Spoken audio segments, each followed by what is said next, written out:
निर्वाचन आयोगले आगामी फागुन 21 गते हुने प्रतिनिधि सभा सदस्य निर्वाचनका लागि आज अन्तिम मतदाता नामावली प्रकाशन गरेको छ।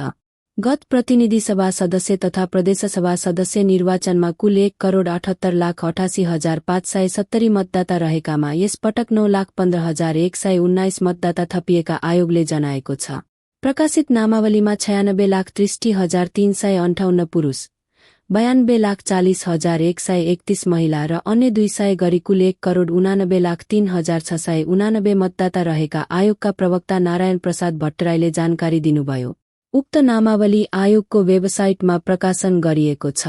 मतदाता नामावली जना 2073 को दफा 20 बमोजिम आयोगबाट आज अन्तिम मतदाता नामावली प्रकाशन भएको हो।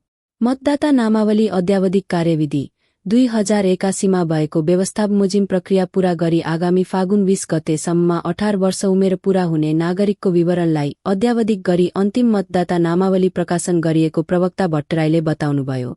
यस्तै आसन्न निर्वाचनका लागि देश